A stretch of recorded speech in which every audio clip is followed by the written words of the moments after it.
Okay, I'm gonna try this again. For some reason my camera stopped recording. So, things first, I'm not an attorney, I'm not a legal expert on any of this crap, so before you quote me on legalese, do your own research, check your own state laws, all that crap. You know, if you do something wrong, I ain't responsible for it. That's on you. So we're gonna talk about legal tie downs. What's required to be on a vehicle for tying it down to a truck, to a tow truck, specifically California, because that's where I am. So we'll start with what I've got on the deck. I've got a 2019 Nissan Rogue, and on my wheel lift on the back, I've got a 2019 Nissan Altima. So first things first, California requires that whatever's on the bed be secured by 4 independent points of contact tie down. And this has to be independent of the winch. The winch cable is not considered a point of tie down and is not a legal point of tie down. You can use it to pull a vehicle up, but you cannot consider it a point of tie down. You have to have 4 independent points of tie down. So what I've got here is 4 straps with ratchets. They are cluster straps, equally on both sides. I got one there, I got one there, both going out to the back. And on most vehicles, they've got these things. We call them T-slots, or T-hook slots, keyhole slots. I think the technical term is keyhole slot. It's an oval slot that my hook will fit into. Make sure that these are the ones that are double reinforced. They've got usually a rolled edge or 2 pieces of metal there, because there are some that are not and they will rip or bend. Typically they're designed for this kind of hook. This is a T-hook. It goes in sideways, you turn it and pull straight back. But the problem is you need to be pulling straight back on these. If you change angle or anything like that, that will cause issues. So that is it for pretty much the deck. You can use chains or anything like that as long as your tie down points have no slack. That is the key. You cannot have any slack in any of the stuff. Otherwise it's called an inappropriate or incorrect tie down point, and it is a violation of California law, which is a moving violation. Everything now is a moving violation. Thank you, freaking Fornia. All right, so getting to this one, the lift, because that pretty much sizes it up for the bed. You just need to have 4 points of contact. The wheel lift is a little bit more, but not so bad. You need to have a strap on each wheel, so that's a combination of 2. You need to have 2 safety chains, 1 on each side. Typically you would cross them, but realistically it doesn't matter as long as they're on the car. That's the legal point. There's a lot of recommendations of cross and all that stuff. If this car comes loose, it's gonna be all bad either way you look at it. All right, so at least put the damn safety chains on there. We'll get into that here in a second. That cable you see going down and going up over the car, this is going to my rear brake lights, or as we call them, drag lights. Magnetic remountable tow lights.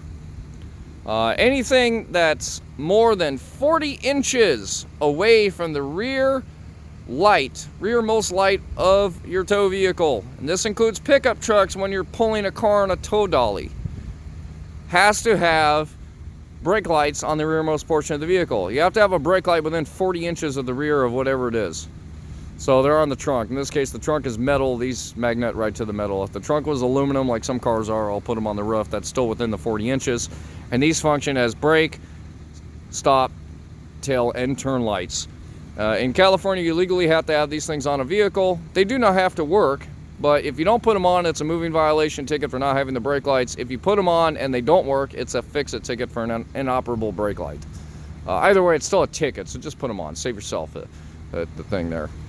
Now, I have the lift appropriately lifted so that the bottom of the tire is no higher than the center of my hub on my rear axle. That's your plane line that you want to follow all the way out. Okay, that's how high you want to have it. You also want to have it far enough away from the back that when you make turns, you don't hit the deck. The standard on that is about half the width of the car is the length you need to be out. This is called overhang, and this actually takes weight off your front axle, so you want it in as much as you possibly can get it. All right, so the strap over the wheel, industry standard is 10 o'clock and 2 o'clock. This is how Chevron, or Miller Chevron, designs this truck to be tied down. It's called a Chevron strap in our industry, but Keyhole Strap, there's a lot of different names. It's got an oval deal there. What it does is it goes onto that T-hook coming off the side there, loops around the tire, back to the ratchet, into the hole of the L-arm, and locks down. The L-arms are also held in with the safety pin. Last of all important things here is the safety chain. Obviously you want to have enough length. You do not want to be dragging these things on the ground. When you make turns, they will drag. Quick trick to that is put a bungee cord from the top and pull it up, and then that'll keep it. But the reason you don't want to drag them is they will throw sparks, and if you start a fire, you're going to be responsible for that. So that's a big deal.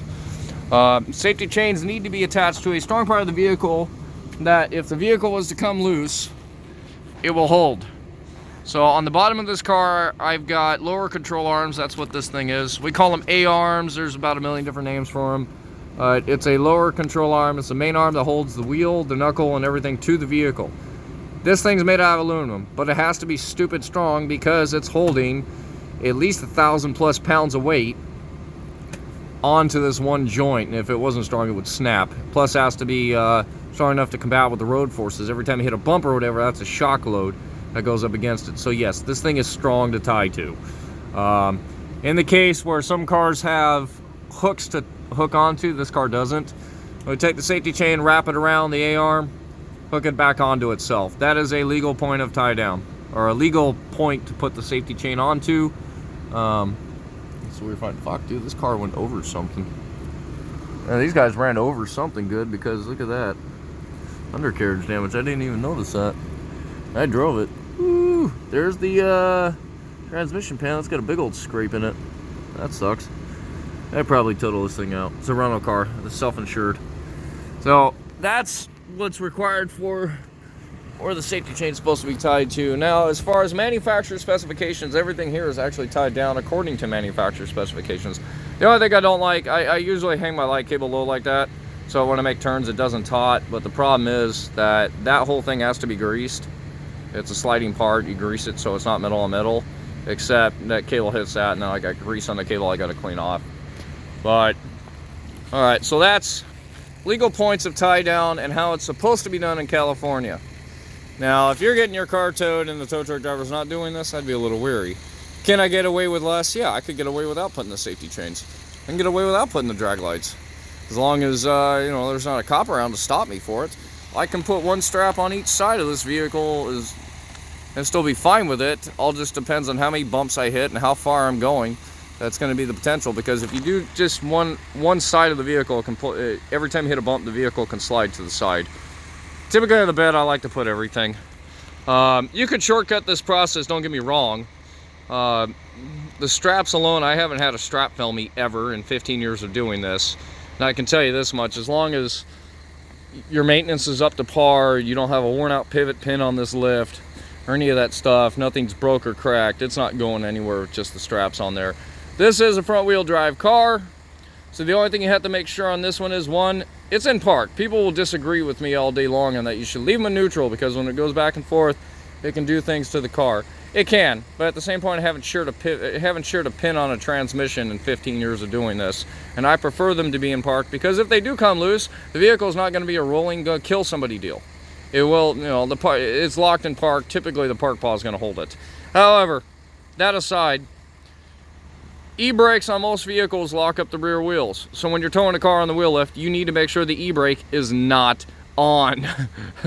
Otherwise, if the wheels start rolling, you're going to burn that brake up by the time you get to where you're going. So e-brakes off, cars in park. Importantly for what's on the deck though, is once you get these up on the deck, you do want to apply the e-brake, and you do want to put them in park. All-wheel drive, two-wheel drive, doesn't matter. The reason that is because that keeps the vehicle from shifting or moving. It helps you with your contact. Things don't come loose. All right, well, I think I've covered about pretty much mostly everything. If you guys have any questions or comments or anything like that, put them in the comments down below. Tow police, bring it on.